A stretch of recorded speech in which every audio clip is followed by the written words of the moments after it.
Bom, temos aqui o Jornal do Rio, datado de 29 de setembro de 1893, e esse jornal dá uma ênfase à cobertura da Revolta da Armada. Ele explica aqui quais seriam as origens da Revolta da Armada, né? Fala que ela começou em 25 de setembro de 1893.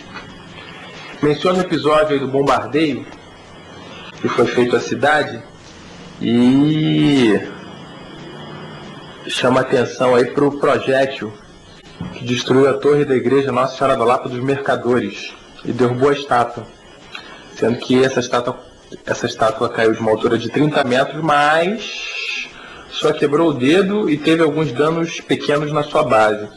O responsável aqui, que é o Ariovaldo Mistão, considera isso um milagre. O povo, acho que em geral, achou que isso fosse um milagre, né? Porque realmente cair de uma altura tão elevada e só quebrar o dedinho, realmente é interessante, como eu costumo dizer, curioso.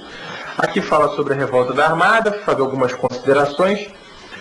No editorial, o Ariovaldo Mistão deixou claro aqui que não aprova a República, mas que é uma monarquia um pouco diferente. Isso fica claro aqui, ele deixou a opinião no editorial, que é o espaço aí para que os jornalistas e os donos, aí a opinião é do dono no editorial. Agora, aqui é importante frisar o seguinte: a ideia de imparcialidade, ela, nos dias de hoje, a gente pode considerar só como um marketing. É um marketing, é uma propaganda do jornal. Nenhum jornal nunca é imparcial. Ele até pode colocar opiniões opostas, opiniões distintas, mas sempre prevalece uma determinada opinião que é a linha do jornal. Isso a gente pode ver no editorial.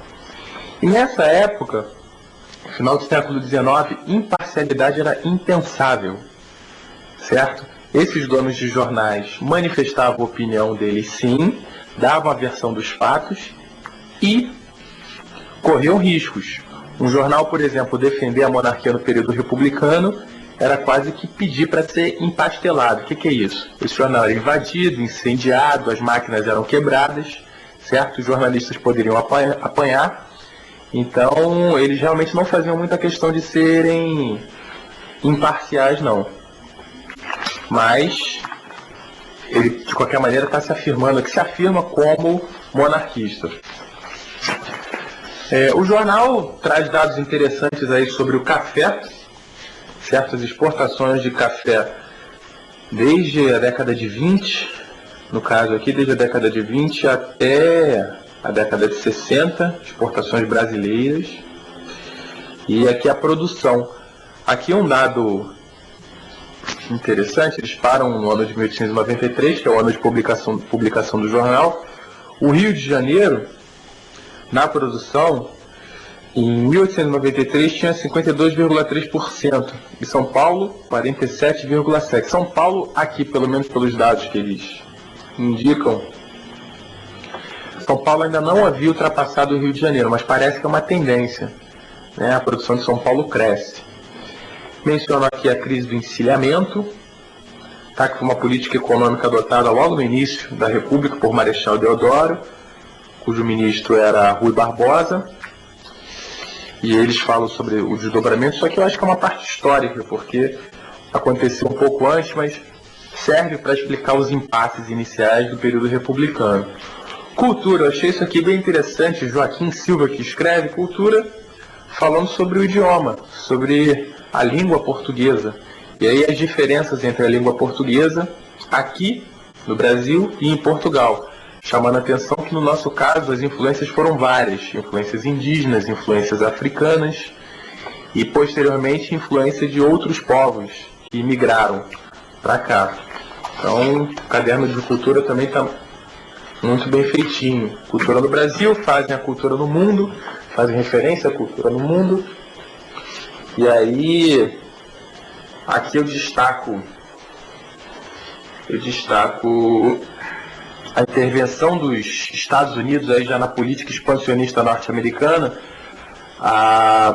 a intervenção do Corpo de Fuzileiros Navais dos Estados Unidos na ilha do Havaí, o que resultou na deposição da rainha Liliuokalani do governo.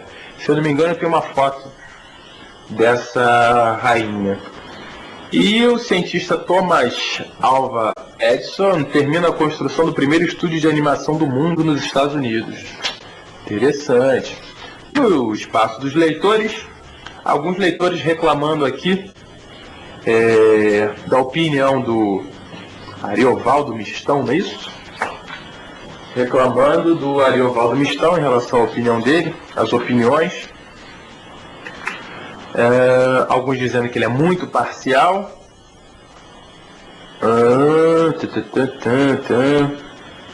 Outro aqui, Humberto Paes, diz que os redatores não têm que ter medo de expressar seus pontos de vista, suas opiniões.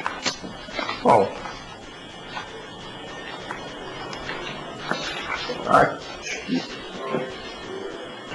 e fundamentalmente casas, são imóveis aqui, Ilha do Governador, Paranapuã aqui na ilha também, uma venda de um armário.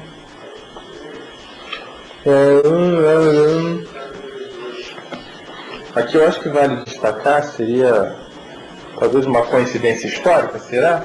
Eles fazem referência à rua Haroldo Lobo. Bom, o Haroldo Lobo que eu conheço nasceu em 1910, era um compositor, e nasceu em 1910, ele está sendo mencionado como rua aqui, o jornal é de 1893.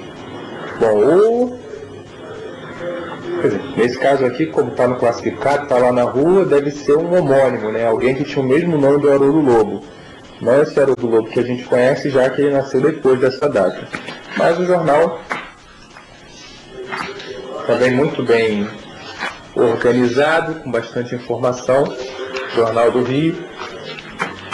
Eu acho que vale a propaganda também desse jornal. Parabéns aos jornalistas.